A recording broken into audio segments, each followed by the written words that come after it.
Mitsuru is given the task to find the legendary recipe book, but he soon discovers the truth and history behind it the closer he gets to it. You'll have to stick around to the end to see how the whole story unfolds. Hello and welcome to Comedy Recap. Today we will give you a recap of the film The Last Recipe. Spoilers ahead, obviously. Without further ado, let's dive right into it. The movie starts with a man at a funeral talking on the phone to his brother Mitsuru. He wants him to attend the funeral but couldn't convince him as he was serious about his profession. Now we see Mitsuru arriving at a place with all his cooking tools. He entered a room where a woman stood beside her ill husband on the bed. Mitsuru started to set his cooking bench up. He then started to cook an omelet. The ill husband smelled the food from afar and felt satisfied. Food was served when the ill man started crying after eating the omelet. His wife comforted him and then later went to meet the chef. She started to thank him when Mitsuru told her that it was only his job to do so. He then asked for the money and got paid 1,000,000 yen. Now we come back to the man at the funeral, who is explaining to a lady how Mitsuru was paid handsomely but wasn't rich as he had a lot of debt. He then explained to her how they worked together at a restaurant, and that Mitsuru had quit because of not being respected, which made him get stuck in a lot of debt. Mitsuru now lived all alone in his apartment. He gazed at the ceiling and thought about how his father had mistreated him. He then got a call from a man who hooked him up with the next client, Yo, who offered to pay him 3,000,000 yen if he could recreate his favorite meal. Mitsuru traveled and finally met Yo, who asked him about how his old restaurant got bankrupt. Mitsuru explained that he had gotten fed up with it. Yo then gave the task to him to find out an old Japanese army feast recipe and then recreate it. He then gave him 3,000,000 yen and told him that it was just a down payment. He then told him to go and meet Naotaru, and that the real reward was 50,000,000 yen, which made Mitsuru excited. Mitsuru then went to meet his brother in his restaurant. He got food from him and then offered him the 3,000,000 yen, which his brother rejected to take. Mitsuru then went to research and found out that Naotaru had retired, but fortunately, another chef who joined the cooking profession at the same time as Naotaru was still working at the restaurant. Mitsuru then later went to meet the chef and investigated her about Naotaru. She told him all about his legacy and offered him to eat belly pork from her restaurant. He tried the food and was stunned by the outstanding taste. He then went to meet Kamata, who was already expecting to meet him. He then asked him about the recipe for the army feast, and Kamata replied that he didn't know it. He then started to tell him an old story of him with Naotaru in 1936, when they traveled to a newly formed state and met a general who had ordered Naotaru to create the best feast for the Imperials. He then took him to his private kitchen and assigned an assistant to him who was young Mr. Yo. Naotaru ordered Yo to make something to eat. Yo started cooking and used his special spice in the recipe. The food got served and Naotaru felt happy after eating it.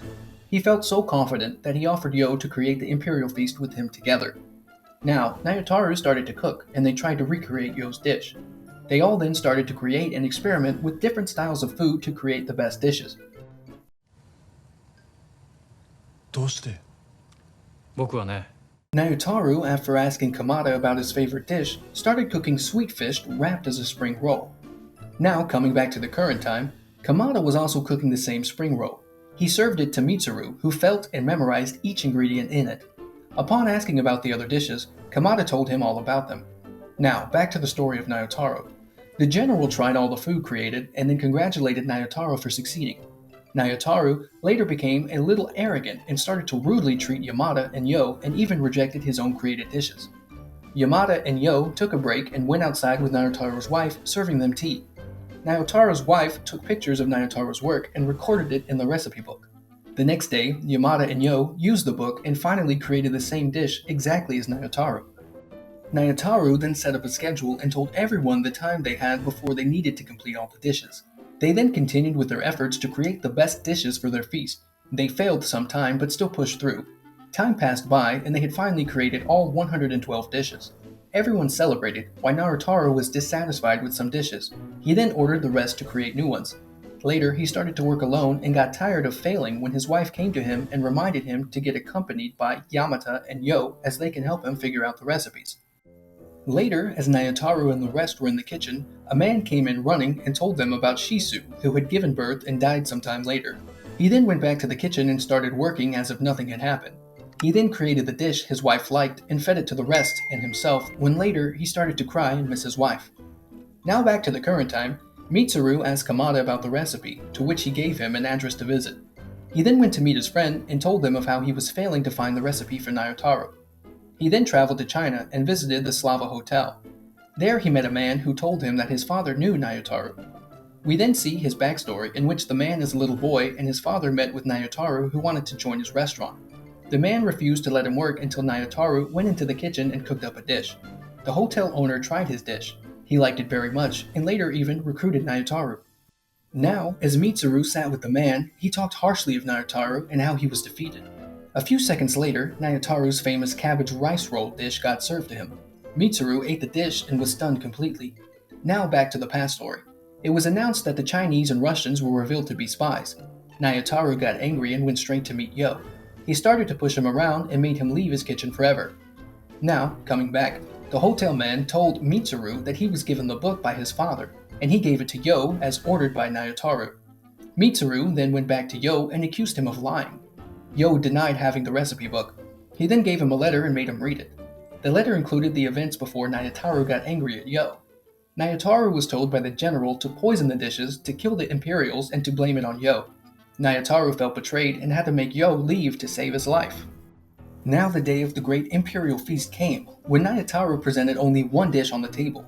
He had already given a copy of the book to his friend at the Slava Hotel and brought the original to the feast, where he burned it right in front of them, stating that he will not poison anyone with the dishes.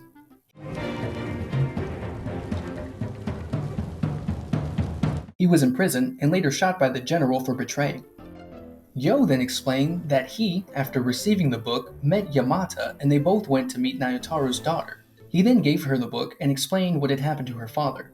She then decided to open up a shop and made the dishes from the book. The shop had caught on fire someday and was burning down as she ran inside to get the book back, but failed to make it out. Her son kept screaming for her mother, which made Mitsuru spark a memory. He realized that the boy was him, and that Nayotaro was his grandfather after all. He then left to meet his brother to hear out the truth. His brother told him that at the funeral, Yo and Yamada came to him and told him the truth about Nayotaro's legacy. So, they all planned for Mitsuru to find the recipe book for himself to fill the truth behind its creation. Mitsuru finally got the book and opened it. He started viewing each picture and got stunned after looking at his grandfather as if he was looking at himself. His friend then told him that the best part was at the end. He then flipped the book page to the last one and saw pictures of his younger self and his mother. He got emotional as he flipped each page and finally realized what his goals were. The time came for Mitsuru to finally recreate the recipes from the book. As he created the dishes, he comforted his co-chefs and thought about his grandfather and his co-chefs. After completing the dish, he felt a connection with his grandfather and started to smile, since he finally had completed his grandfather's legacy. Make sure to subscribe and turn on notifications so you can watch more videos like this. Thanks for watching.